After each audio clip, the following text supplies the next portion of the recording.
Érica Larissa trabalhou por muito tempo na educação com alunos de uma escola convencional, mas ao conhecer de perto o autismo, se dedicou ao trabalho com portadores da patologia. Eu comecei a trabalhar especificamente com crianças especiais, né, aqui mesmo na ONG, na Associação Paraibana de Autismo, em 2016.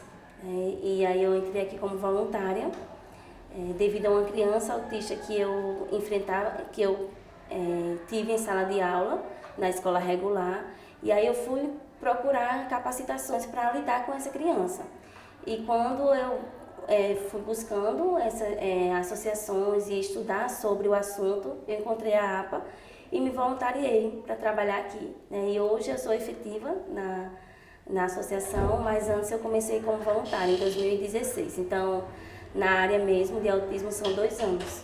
E para se dedicar com mais esmero, passou por algumas formações.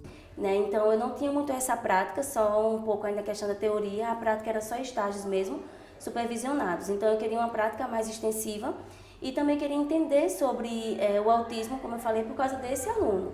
Eu não queria que ele estivesse em sala de aula por estar. Eu não queria que ele tivesse com o restante e também não queria nem compará-lo, mas também não queria que ele passasse de qualquer forma sob meus cuidados. Queria que ele aprendesse, mas eu não sabia ainda outras habilidades para trabalhar o aprendizado dele. Então eu procurei estudar, fui fazer uma pós-graduação e também procurar na prática me voluntariar para entender como aplicar certos conteúdos com ele.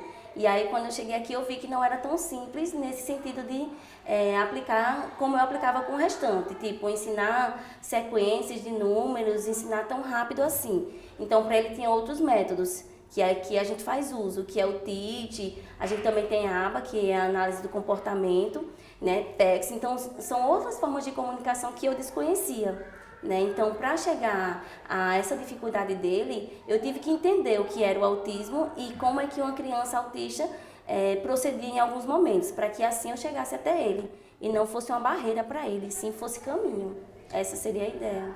O autismo já foi tema de diversos filmes, entre eles A Sombra do Piano, baseado na vida das irmãs Francesca e Roseta, uma criança autista que responde unicamente à música, mas é proibida por sua mãe de se aproximar do piano. Francesca luta por mais de 30 anos para dar apoio e respeito a Roseta. O principal obstáculo a esse esforço para dar à irmã mais nova uma vida mais saudável é a mãe delas, Regina Stratas, uma cantora lírica que abandonou a carreira para se dedicar à família e agora amarga e ressentida, é obcecada por controle, tornando-se uma mãe superprotetora, além de ser uma pessoa muito carente. Segundo Érica, o autista ainda sofre o preconceito e o despreparo da família no cuidado com essas pessoas especiais.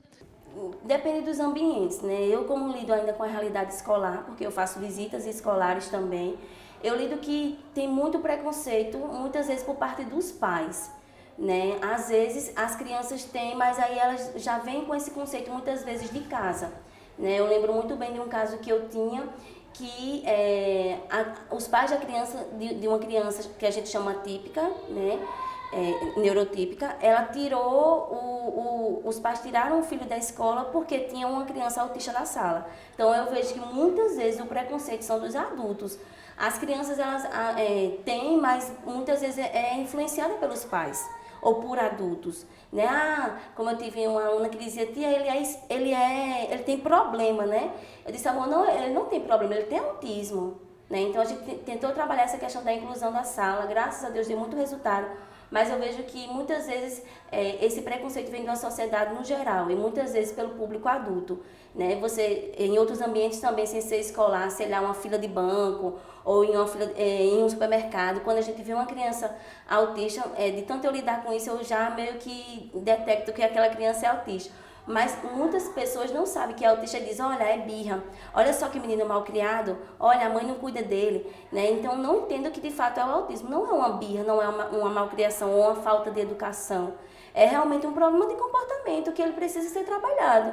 E aí ainda não está preparado para ir a um supermercado, de repente, ou ainda não está preparado para esperar numa fila do banco. Inclusive, hoje já tem a lei que dá esse atendimento preferencial, só que antes não tinha.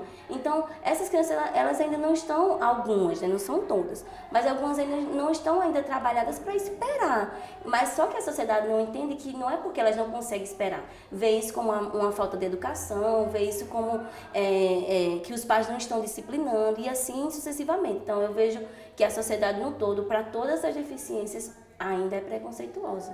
Kalene Guimarães é mãe de Nicole, de 6 anos, portadora do autismo. No início sentiu o impacto em saber da patologia da filha, mas depois todo o esforço se transformou num amor maior. Nicole, eu descobri o autismo dela quando ela tinha 4 anos, certo? E assim, para mim foi terrível, porque eu fiquei como se fosse sem chão. Até o momento eu não sabia que minha filha não era autista. E após o diagnóstico que eu tive, eu fiquei sem chão e assim fui para buscar tratamento para ela. E o primeiro lugar que eu encontrei foi aqui na APA. A APA aqui para mim foi como se fosse assim um céu aberto, porque eu não tinha até o momento perspectiva de nada, né? Não sabia o que era autismo, não sabia como lidar com uma criança autista, não sabia nem para onde ir. E eu liguei para a Osana, que a Osana é a presidente da APA, e assim, ela me recebeu de braços abertos, foi uma pessoa maravilhosa, me acolheu, né? E minha filha começou a fazer o tratamento, vai fazer 2 anos que Nicole já está na APA. Aliás, eu acho que já mais 2 anos que ela já está aqui. Hoje, ela comemora avanços na inclusão da filha depois do trabalho da APA. A minha vida social, ela se resumiu assim em nada, porque eu não ficava em restaurantes, a gente não ia mais para nenhum lugar, festas, porque ela não ficava em lugar fechado, com barulho. E isso foi tratando também aqui na associação, aqui na APA. A questão de ir para alguma festinha, ela não ficava de jeito nenhum, ela gritava muito, né? Ela não aguentava a questão do barulho. E isso também foi sendo tratado aqui também na APA. Então, assim, o comportamento de Nicole foi totalmente diferenciado. Aqui o tratamento dela foi bem firmado, na questão de sair. Aqui a gente tem visto muito resultado positivo, devido a trabalhar esse comportamento problema, né? E quando a gente também trabalha esse comportamento, eu acho interessante trabalhar a comunicação, porque às vezes não é nem um comportamento inadequado. Às vezes é uma comunicação. Se a criança muitas vezes ela não chega a ecoar, ela não chega a falar, então ela vai externar esse comportamento para ser ouvida de alguma forma.